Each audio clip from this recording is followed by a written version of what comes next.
Then send personalized emails to them on a drip campaign. So I use something called Streak, and download Streak. It's a good way to reach out to people, and you can really personalize your message. So you could do interesting things like, if you blast everyone, they start going to spam. So you could personalize your subject line, like saying, hey, Zenefits and Traction, right? Or Traction, Zenefits, Parker Conrad at Traction. You can personalize that and send really, really short emails with some value add for them. And you could do interesting things like get into Twitter conversations, comment on their blogs, share their content, like mention them 3 or 4 times so you're top of mind already, and then you send them an email. And you might not get a hold of them the first email, so you want to send an email every other day or every couple of days with new information to see what resonates with them. And so this was a simple email I sent. I'm doing the next Traction now in 6 months, and like this email worked very well for me. Simple, quick, easy, right? Some of the other email, I can share other email templates for product. So if I'm trying to validate a market, I'll send an email like, hey, I'm an entrepreneur. I'm working on a product that uses artificial intelligence to make customer service more productive and efficient. I'm not looking to sell anything, but given your experience, I'd love to get 20 minutes of your time for advice. And then end with, are you available on this date or that date? And then follow up a couple times. And people respond, right? You're an entrepreneur, you're young, you're looking to get some advice, you're an expert, like they feel flattered.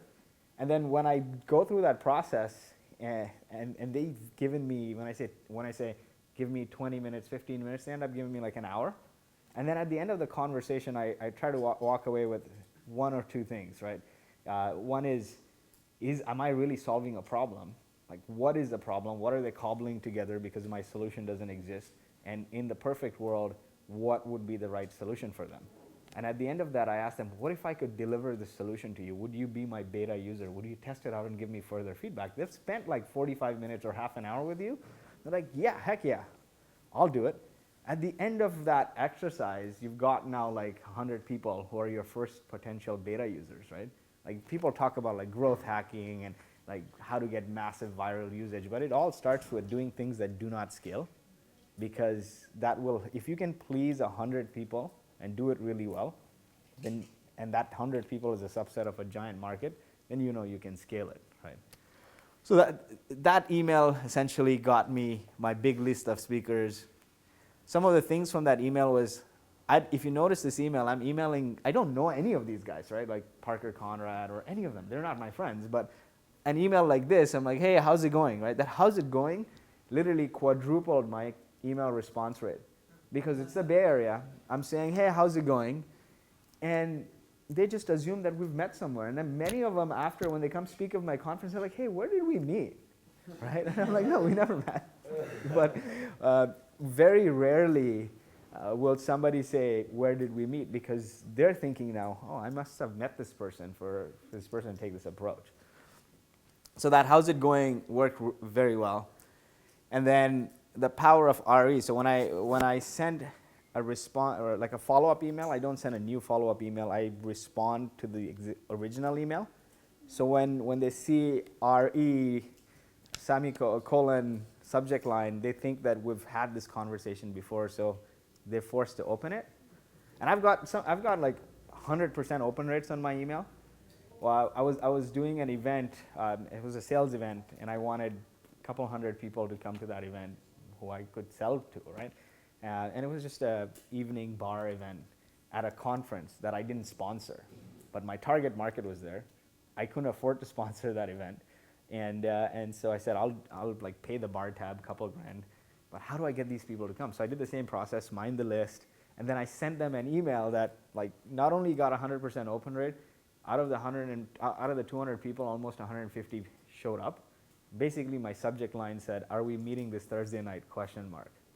And everybody opened it, and then they saw this awesome party with open bar, and they showed up, and I got a ton of clients from it, because if like a couple of people show up, then at the conference, the buzz was, "Are you going to this person's after party?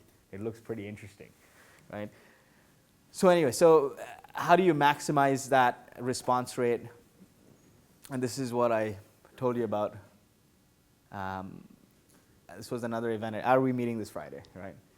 and that was the email I sent. And are we meeting this Friday? So follow up regularly, get responses, and then double down on like what's working. So that's how I built the speaker lineup for Traction. Now, once that speaker lineup was built, like now I know that these founders will pay a few $100 for it. I got the speaker lineup. Why not just launch it to them? So I had this already list of founders built up, and I launched early bird ticket sales. I built a landing page myself over the weekend, used Eventbrite, put the widget there, put in a pricing, connected to my PayPal, and send it to them. And I said, super early bird. So the FOMO is very important. Every time I do a FOMO, a fear of missing out offer, like it's exclusive, it's limited time, capitalize on it right now, it just sells out, right? So my FOMO email to them was, thank you for your feedback. We've launched this conference. Super early bird tickets are now on sale at like $299, right? And deliberately, I only set an amount that was 25 because I know I'll sell that out in a few hours. And the next tier was $399. So I set it to 25, and within an hour that sold out. But I only put 25. I wanted to sell 500 tickets for the conference. But when that sold out, I had around 250 tickets for the early bird. That sold out in like a week because everyone's like, whoa, their super early bird sold out in less than a day. So there must have been like a couple hundred super early bird tickets. So let's just get on it. Let's get on it, right? And that led to us selling out the conference, just like FOMO every time. So I'm like, okay, this is selling, and every time like price is going up, or in the subject line I'd put number of tickets left, or quantity left, or limited time offer. I'm testing it now, the same model at Speakeasy, for example. We just rolled out pricing tiers, and I feel like every Thursday if I send an offer saying, we have a special offer, 2 for 1, it ends on Friday, people just buy, right? At the end of the day, what I was trying to do with Traction is I had no money. I wanted to build a conference, and I had zero budget. So when you do that, how do you validate the market with the real money? At the end of the day, people will say they love your product and they'll use it for free, and you'll get like tens of thousands of beta customers maybe, but very few people will pay for it, right? So I recommend, if you're a bootstrapping entrepreneur, you have not raised money, build something that people will pay for, or else you can't sustain yourself.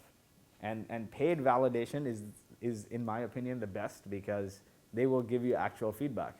So you get the first few hundred people, you actually refine and build your product or your service for them, right? And then I can talk about some of the other things we did at Traction. Really, the email, dedicated email blast to lists with specific offers, fear of missing out. That was by far like 80% or 70% of the revenue that came in. The other thing what we did was retargeting, which is cheaper than running ads.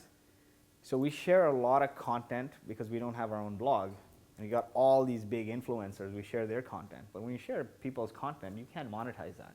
So how do you monetize that?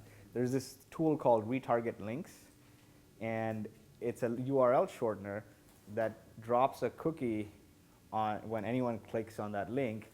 And so now I could share I could share Tim Draper's content. If like 100 people click on that, after they click on that, they'll start seeing ads for my products, right? So I don't really need to write content. I could just sign up for Retarget Links and do that. So that drove like around 20-30% of the revenue. And that was the story of like how we went from 0 to a few 100,000 in revenue in like 3 months, essentially.